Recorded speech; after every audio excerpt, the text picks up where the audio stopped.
अखण्डमण्डलाकारं व्याप्तं येन चराचरं तत्पदं दर्शितं येन तस्मै श्रीगुरवे नमः।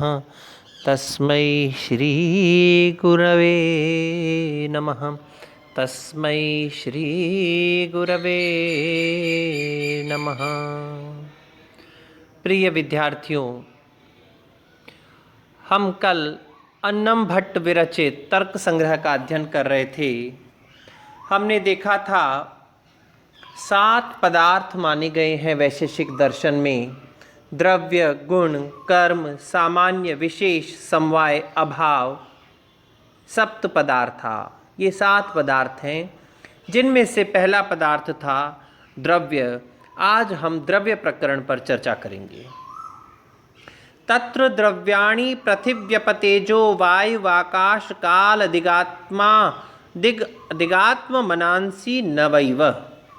तत्र कुत्र, वहाँ पर, वहाँ अर्थात कहाँ, उन 7 पदार्थों में द्रव्याणि, द्रव्य हैं। कौन है?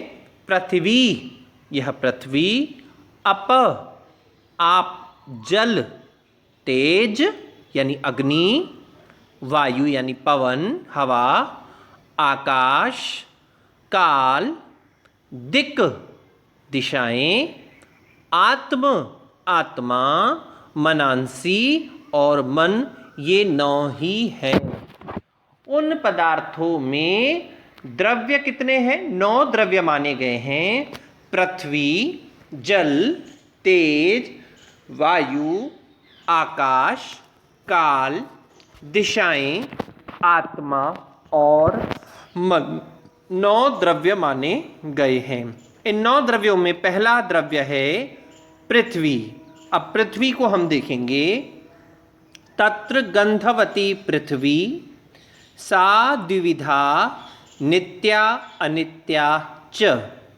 नित्या परमाणु रूपा, अनित्या कार्य रूपा। पुनः त्रिविधा शरीर इंद्रिय विषय भेदात। पुनः त्रिविधा शरीर इंद्रिय विषय भेदात। शरीरम अस्मद् आदिनाम इंद्रियम गंधग्राहकम घ्राणम तच्च नासाग्रवर्ती विषयो मृत पाषाण आदि। अब इसको देखेंगे। तत्र गंधवती पृथ्वी, वहाँ गंधवती पृथ्वी है। वहाँ कहाँ? उन द्रव्यों में पहला द्रव्य पृथ्वी है और वह पृथ्वी गंधवती है। जिसमें गंध विद्यमान रहे वह पृथ्वी है। अब आप लोगों को आश्चर्य होगा, पृथ्वी में गंध होता है क्या? हाँ, होता है। आप अनुभव कीजिए, जब बारिश पड़ती है और मिट्टी के ऊपर पानी बारिश का गिरता है तो बड़ी एक सौंधी सी, बड़ी प्यारी सी सुगंध उत्पन्न होती है और वह हमें मिलती है और हमें अनुमान लग जाता है कि कहीं आसपास बारिश हुई है। यद्यपि हमारे यहाँ बारिश हो तो हमें ज्ञात हो ही जाता है, कहीं दूर भी बारिश हुई हो तो उस मिट्टी की सौंधी सौंधी सुगंध जो है, बड़ी प्यारी सी सुगंध हमारी नासिका तक पहुँचती है और हम कहते हैं कि कहीं बारिश हुई है। तो यह जो पृथ्वी होती है यह गंधवती हुआ करती है। कभी मिट्टी को उठा करके आप देख लीजिए, नासिका के पास रख करके, ध्यान से रखिएगा, ऐसा ना हो मिट्टी नाक में चली जाए। नासिका के पास रख करके देखेंगे तो आपको पता चलेगा कि पृथ्वी में गंध है। गंध में मतु प्रत्यय करके स्त्रीलिंग की विवक्षा में गंधवती शब्द बना है। तो यह पृथ्वी कैसी है?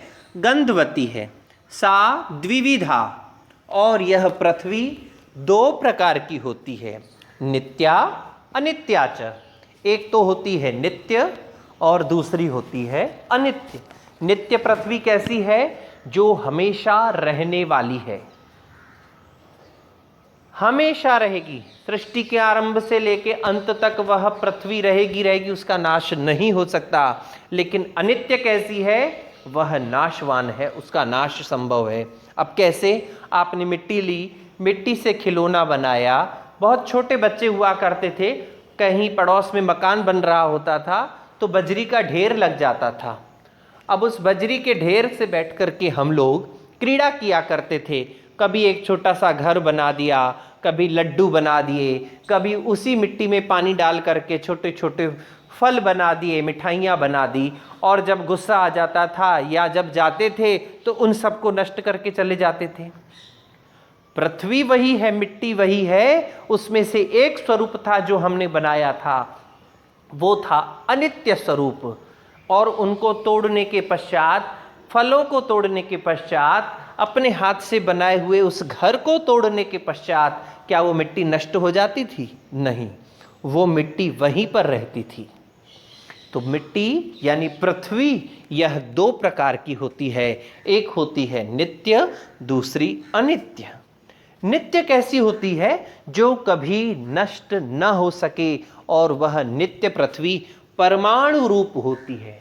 परम अणु, अत्यंत सूक्ष्म, अणु से भी सूक्ष्म परमाणु रूप हुआ करती है, जो कई बार हमारी दृष्टि पथ पर नहीं आ पाती है। ऐसी भी पृथ्वी जो है यह रहती है।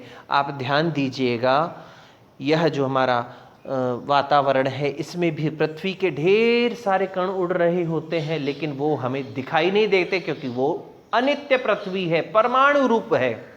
ध्यान दीजिएगा, कहीं जिन लोगों को अस्थमा की समस्या होती है, आसपास में कहीं पर झाड़ू लग रही हो या कोई सफाई का कार्य किया जा रहा हो, उनको फटाक से पता चल जाता है कि पक्का पास में कोई झाड़ू लगा रहा है या कोई धूल मिट्टी का उड़ाने का कार्य कर रहा है या सफाई कर रहा है। कैसे पता चला? क्या वो देखने गए? नहीं, उनकी नासिका ने उसका अनुभव किया। अत्यंत सूक्ष्म स्वरूप होता है उसका, जो हमको आंखों से नहीं दिखाई देती है। ध्यान दीजिएगा, कभी कभी हम घर पर बैठे हों अंदर वाले कमरे में, और ऊपर रोशनदान से सूर्य की किरणें हमारे पास आ रही हों, तब वो जो सूर्य की किरणें आ रही होती हैं उसको अगर ध्यान से देखेंगे तो अत्यंत सूक्ष्म स्वरूप किसी का होता है, तत्व घूम रहे होते हैं। वो क्या है? परमाणु पृथ्वी है, अनित्य है, जो नाश नहीं होती है। जो नित्य है वह परमाणु स्वरूप होती है, उसका नाश संभव नहीं है। लेकिन जो अनित्य पृथ्वी है वह कैसी होती है? कार्य रूपा हुआ करती है, और जो कार्य रूपा हुआ करती है उसका नाश संभव है। जैसे मैंने अभी बताया आपको, जो नित्य पृथ्वी थी यानी जो सूक्ष्म तत्व थे उसका नाश नहीं हुआ, लेकिन उस नित्य से जिस अनित्य का निर्माण हुआ, जो हमने उस बजरी में, उस मिट्टी में घर बनाया, फल बनाए, फूल बनाए, और तरह तरह की जो आकृतियां, लड्डू बना दिया, पेड़ा बना दिया, मिठाई बना दी, न जाने क्या क्या बना दिया, उसका नाश हो जाता है, क्योंकि वह कार्य रूपा हुआ करती है। और यह कार्य रूपा अनित्य पृथ्वी जो है पुनः त्रिविधा, पुनः यह तीन प्रकार की होती है। कैसी होती है? शरीर, इंद्रिय, विषय भेदात।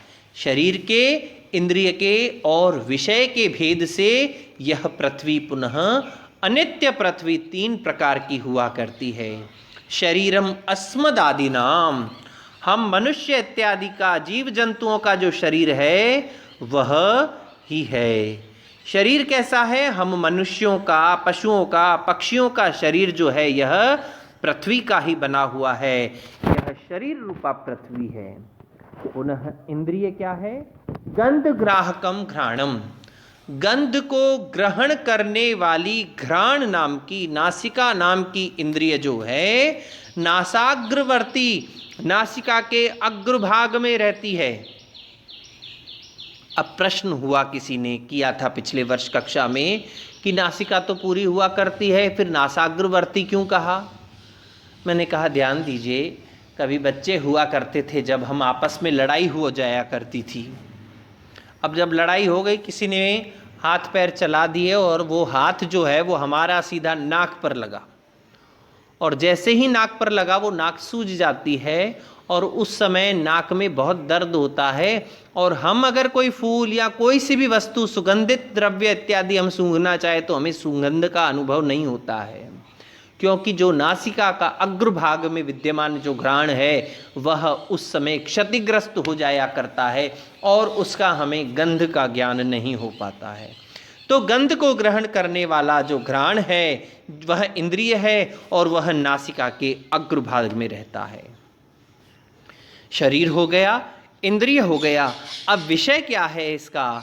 वह है मृत पाषाण आदि। जो मिट्टी है, पाषाण है, वह इस गंधवती पृथ्वी का विषय हुआ करते हैं।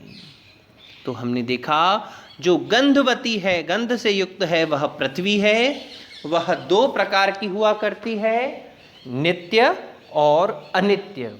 नित्य कैसी है? परमाणु रूप होती है। अनित्य कार्य रूप होती है। और यह जो अनित्य पृथ्वी है यह पुनः त्रिविधा, तीन प्रकार की होती है, शरीर, इंद्रिय और विषय के भेद से।